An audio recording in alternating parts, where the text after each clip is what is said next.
The man in the suit. The snow fell silently outside, frosting the windows of the old family house. Inside, the warmth of the crackling fireplace and the smell of pine blended with the laughter of a dozen relatives. It was Christmas Eve, a time for joy, for reunion. The youngest of the family, Emma, perched by the window, pressing her tiny fingers against the cold glass. "Santa's coming," she whispered. It was just after 10 p.m. when the knock came, 3 heavy raps on the front door. The chatter in the living room stilled. "Is that the carolers?" Aunt Beth asked. "I'll check," said Uncle Henry. He shuffled to the door, slippers scraping across the wooden floor. When he swung it open, a gust of frigid air rushed in. Along with him, Santa Claus. A man in a crimson suit stood on the porch, his face hidden behind a frayed white beard. His hat drooped low, and his black boots were dusted with snow. He carried a large, sagging sack slung over his shoulder. He didn't speak. He only stepped inside, the floorboards creaking under his weight. "Henry," Grandma called from the sofa. "Who's this?" Henry turned, grinning. "Looks like Santa himself came to join us." The stranger raised a gloved hand in a slow wave. His silence rippled through the room. There was something wrong about him. "Ho, ho, ho," he finally said. His voice was dry and hoarse, like leaves crunching underfoot. "Merry Christmas." The kids, hesitant at first, shuffled forward. Emma was the first to approach him. "Did you bring presents?" she asked, her voice small. Santa turned his head toward her, his beard twitching. "Of course," he said, and his sack thudded to the floor. "We didn't hire anyone this year," Aunt Beth whispered to Henry. Her voice was tight. Henry frowned. "Maybe someone surprised us?"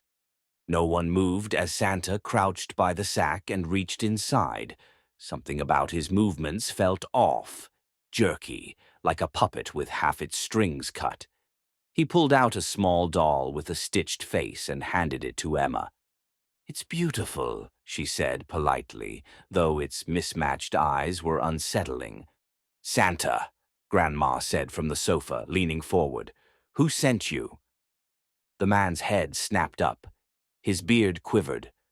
For the first time, his eyes could be seen, black like 2 shards of coal pressed deep into his face. "You invited me," he said, his voice colder now. "Don't you remember?" Henry stood. "All right, friend. I think you've overstayed." The man moved faster than anyone could see. In one lurch, he grabbed Henry by the wrist and squeezed. Bones cracked like ice breaking on a frozen pond. Screams erupted. The children were pulled back, adults scrambling to react. "Call the police!" Aunt Beth shouted. But there was no signal.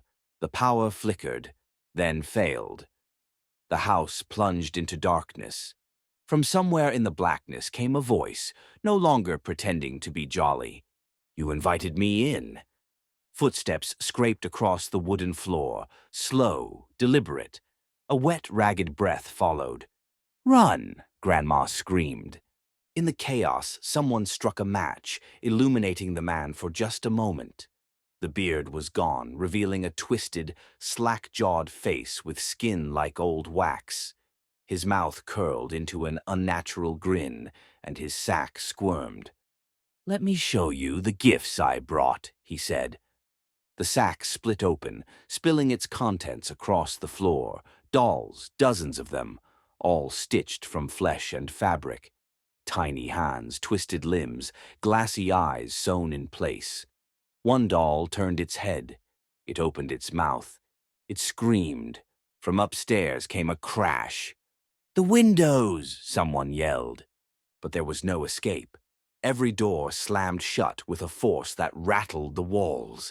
The sound of heavy boots echoed across the ceiling as if the man was everywhere at once. Grandma crawled toward the fireplace, searching for something, anything to fight back. She grabbed the iron poker and swung wildly when the man loomed above her, his head tilting unnaturally to one side. "Bad children don't deserve gifts," he hissed. With impossible strength, he lifted Grandma and tossed her into the fireplace. The flames roared. Her screams mingled with the guttural cries of the dolls still crawling from the sack. Emma huddled in a corner, clutching the doll he had given her. "Santa," she whispered, tears streaking her cheeks. "I've been good. I promise." The man's dark eyes found her. "Not good enough," he said softly. As he knelt before her, the shadows around him began to writhe, twisting into unnatural shapes. Emma closed her eyes, shaking as the man reached toward her, his fingers cold and sharp like icicles. Morning arrived with a pale, lifeless sun. The house sat still under a thick blanket of snow, its windows frosted over like dead eyes. The police entered cautiously, led by silence and the faint smell of something burned. They found the fireplace still smoldering, the walls streaked with soot and ash. The house was empty, or so it seemed. Scattered across the floor were dolls, dozens of them, their stitched faces staring blankly at the intruders. Each doll bore a resemblance to someone, a child, an adult, a grandparent, and each face looked frozen in terror. In the corner of the living room, near the window where Emma had once waited, the police found a single message scratched into the wood. "He will return next Christmas." Outside, the snow continued to fall, and the wind carried a whisper, "Ho, ho, ho." Some say if you listen carefully on Christmas Eve, you can hear heavy boots crunching through the snow. And if you look outside, just for a moment, you might see a man in a crimson suit standing perfectly still, watching, waiting. By morning, the house stood silent under a blanket of snow. The police found no footprints leading to the door, no signs of forced entry, only an empty sack and a dozen broken dolls, each with a face that looked just a little too familiar. They never found the family. But every year since, when the snow falls on Christmas Eve, people say they hear 3 heavy knocks on the door, and a voice whispering, "Ho, ho, ho!"